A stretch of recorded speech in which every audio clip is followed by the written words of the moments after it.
Greetings. I'm Christine Ritchie. I'm professor of medicine at the Massachusetts General Hospital and Harvard Medical School. And I'm here with my colleague and close collaborator, Bruce Leff, who is professor of medicine at Johns Hopkins University. During this session, we will describe to you the often invisible population of those who are homebound and discuss numerous equity issues associated with their care. We will start by describing the epidemiology of the homebound and some of their characteristics. We will then go over significant equity issues associated with their care and finally conclude with recommendations.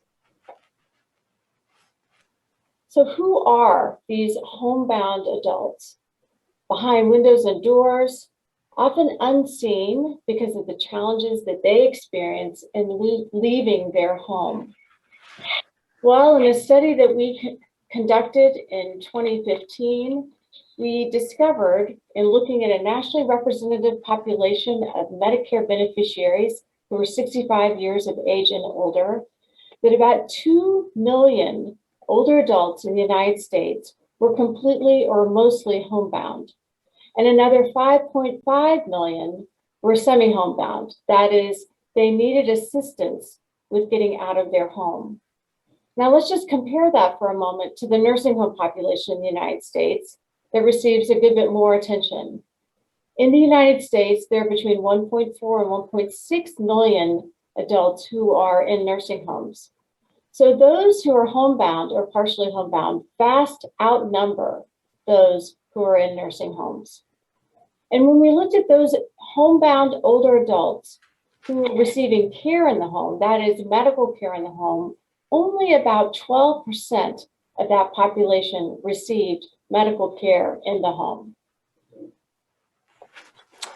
Let's talk about the homebound and what they're like, what their characteristics are. And I think the top level headline would be that the homebound are really not like you and me. So on this slide and on the next slide, we're comparing folks who are homebound.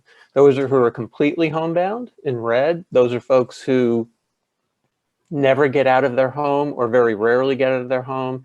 And then mostly homebound, folks who get out with help or with some difficulty. The folks in green are not homebound on this slide and the next. So what you see is folks who are homebound are more likely to be Black and members of minority populations. They are less likely to have high educational attainment. They're less likely to be married and living with a partner. And they're much more likely to be poor with very low income attainment. In addition, folks who are homebound are much more likely to report very low levels of self-reported health. Always an excellent question to include in any health services study. They're more likely to report symptoms of depression, more likely to have possible or probable dementia, much less likely to be able to walk about half a block, and much more likely than those who are not homebound to be hospitalized, to have been hospitalized within the last 12 months. And next. This is an interesting figure. It's actually one of my favorite slides, and let me take you through it. And what it really talks to is the notion that being homebound is a dynamic state, but also a state associated with very high mortality. So these are data, again, from the National Health and Aging Trend Study. And over on the left, in the 2012 block, we have a group of people who became homebound in 2012. And then in this figure, we follow them over the next 6 years. And what you see is folks will shift categories from being homebound, sometimes to being not homebound, to being semi-homebound, and then some actually achieve independence. The startling thing about this figure, in my view, is the incredibly high mortality rate associated with becoming homebound, such that over 6 years, the mortality rate exceeds 65% of folks who became homebound in 2012. What you also see is that most people who become homebound do not become independent again. and that it's a dynamic state. People go in and out, in and out. But once you become homebound, it is really a marker of bad future outcomes. Just to take and think about the population at a slightly higher level, the homebound for the most part are frail older adults, and these folks are sometimes invisible to health systems. Dr. Ritchie showed you the slide of the townhomes or homes in some city, I think it may have been San Francisco, with the mural on the wall, and sometimes it's hard to see exactly what's in front of you. Many of you know that health systems and payers often identify people and targets for interventions by looking at claims data. This was a really terrific study from colleagues at Kaiser Permanente, Northern California. And what they did is that they looked at their most medically complex patients. So this was an analysis of over 100,000 people. They used various statistical methods to divide their group of 100,000 plus patients into 7 categories. One was called high acuity, one was older people with coronary cardiovascular disease, one was frail elderly. Then we had folks with chronic pain, active cancer, psychiatric illness, and less engaged. And I want you to focus in on that frail elderly row, the 3rd row down. What you see there is that 24% of the folks who were frail elders died within the study period of a year. 34% were admitted to the hospital, which is the highest rate except for the high acuity group and for the active cancer group. They had the lowest percentage of patients who had seen the primary care physician at least 5 times. And I think the column on the right is the most interesting. 27% of frail older adults who have high hospitalization rates, high mortality rates, 27% of them had not seen a primary care physician, had not had a single outpatient medical visit. So many of these folks, we would hypothesize, are homebound. Many of these folks are invisible to health systems because they're not generating healthcare claims. And in many respects, they're not getting the care that they need.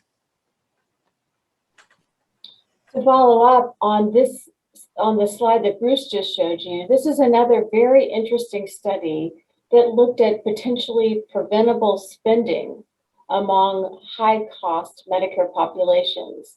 In this study by Figueroa and al., what you see is that he looked at the top 10% of high-cost Medicare beneficiaries and then looked based on an algorithm that identifies those that might be engaged in preventable spending, perhaps, for example, avoidable emergency department admissions or hospitalizations, that the highest proportion of those who had preventable costs related to preventable spending were those that you see here among the frail elderly, that 43.9% of total preventable spending were constituted in this group, and it basically related to about $6,593 per beneficiary. So this population is not only not accessing traditional primary medical care, they are also only able to access high-cost care, those received in the emergency department, those received in hospital settings. So what are these other inequities associated with the homebound older adult population? Well, this is an interesting slide that basically looks at who's receiving primary care in the United States. And if you look at those in the burgundy here, you can see those who are receiving Medicare payment of nursing facility visits, and then in the teal, those who are also just receiving overall nursing facility visits. If you look below in the lighter blue and in the fuchsia color there, you see those who are receiving home visits. And you can see from this study that those individuals who are in nursing homes are far more likely to receive primary care than those who are homebound. And in fact, there's a 7-fold difference. You're 7 times more likely to be receiving primary care if you're in a nursing home than if you are homebound. What are some other inequities that are related to access? Well, You can see here, when we looked at populations receiving home-based medical care across the United States, especially those individuals who were receiving concentrated care in the home, not just a social visit, that they were getting the majority of their care in the home, you can see that it pretty much pans out to those areas that are more urban. If you are living in a rural area, you are much less likely, if you are homebound, to be receiving care in the home. Now, what about COVID, and what has the impact been of COVID for those who are homebound? Well, in a study that we just conducted with colleagues at Mount Sinai, Drs. Claire Ancluda and Catherine Ornstein, what we saw is that the overall proportion of Medicare beneficiaries during COVID who became homebound doubled, more than doubled, from 5% of Medicare beneficiaries who were 70 plus to over 13% of those who are Medicare beneficiaries. And where was this seen in the most profound way? Among Black non-Hispanic populations and Hispanic Latino older adults, where their numbers of those who became homebound during 2020 grew from 9% to 22% in those who were Black non-Hispanic, and 16.7% to 34.5% among those who are Hispanic and Latino populations. Another inequity relates to the measurement of quality for people receiving care. So many of you know the American medical system is making an attempt to move from a volume-based system where care is paid for strictly on how many services are provided to a value-based approach where you think about the care provided in the context of the quality that is provided by the care. Christine and I have done a lot of work in this space in the context of home-based primary care. And what we found is that quality measurement also is not equitable when we think about care delivered in the home. So about a year or two back, we looked at all of the quality metrics that are used in the Center for Medicaid and Medicare and Medicaid Services quality programs in 2018. We looked at all the measures that CMS was using. We looked at each one of those measures. And what we did was we excluded measures that were not applicable to the homebound population, included any that were remotely relevant to that population, and then looked at the measures themselves to see if they could actually be used in the homebound population. And for a measure to be used by a population, that population has to be able to enter the denominator of the quality metric. And what we found was that fully half of the measures in the CMS quality program did not include home visit codes in their denominators. So even if providers wanted to use metrics and have their performance evaluated so that their payment for services provided could be adjusted accordingly, it was impossible for them to do that because the metrics excluded the population of interest. And just to reflect on what Dr. Ritchie noted a few minutes ago, remember, this is the population in whom preventable medical costs exist. It's all actually quite ironic that all of these inequities exist at a time when home-based medical care actually is coming of age. This is a figure from a report that Dr. Ritchie and I led for the California Healthcare Foundation. We did a review of home-based medical care models, and in reviewing that literature, we were able to put this figure together that arrays the evolving set of care delivery models in the home by whether they're chronic and longitudinal versus episodic, and whether the models are non-medical or more medically oriented. So on the x-axis, you see models near the origin are more chronic, moving over towards the right, more acute and episodic. And on the y-axis, models that are not medically oriented, moving up on the Y to models that are more medically oriented. And our hypothesis is that at this time, what we see is that you can configure pretty much a fully baked home-based continuum of care, everything from long-term services and supports to the provision of hospital care in the home on the upper right. You have home-based primary care on the upper left with associated models such as home-based primary care co-management and integrated medical and social models, and then the development of models such as rehabilitation at home that can be provided in lieu of skilled nursing facility care, community paramedicine mobile integrated health models, which are being used in many localities.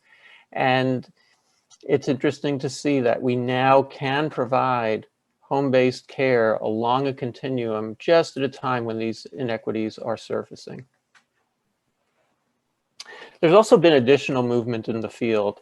Dr. Ritchie and I lead the National Home-Based Primary Care Learning Network, which is a learning network composed of now 40 or so home-based primary care practices that's focused on instilling a culture of quality and quality improvement in home-based medical care. It's a network that we're also developing into a practice-based research network and hoping to add more and more practices to that over the next few years.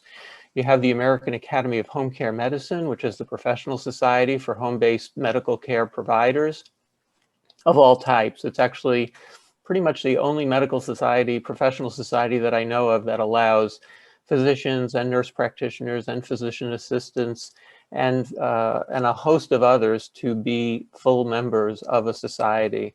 And that society is focused on advocacy and policy change to help promote home-based medical care. And then the Home Centered Care Institute, based just outside of Chicago, which is focused on technical assistance for home-based primary care practices to help them flourish and provide care in the home. So we've talked to you about a number of different inequities associated with those who are homebound. We've talked to you about access, we've talked to you about quality, and we've also begun talking with you about workforce issues. There's much more work that needs to be done to increase the competencies of those providing care in the home to provide the highest level of quality care in that population. It's a population that you've heard already from Dr. Leff as being very sick with multiple chronic conditions, often with a number of other social inequities, and they need high quality, highly competent care. This population also has a disproportionate number of individuals who are living with dementia, and we need to make sure that the quality of the care provided there is also commensurate with the need. We know that many of these individuals also have behavioral health needs, and behavioral health needs are very difficult to access in the home, another inequity that needs to be addressed. So to summarize, the homebound have been invisible for many years to the healthcare system. Homebound status and home-based care needs to be an increasing part of our conversation around high quality care for high need, often high cost populations. Most of those who are homebound, along with their caregivers, do not have the resources they need to get the kind of care that would be best for them and their loved ones. And they have often little recourse to getting additional care other than going to the emergency department. It's our responsibility and our opportunity to make sure that all populations who are living within our communities are getting the highest quality care that they need, and that those equities begin to resolve over time. Thank you.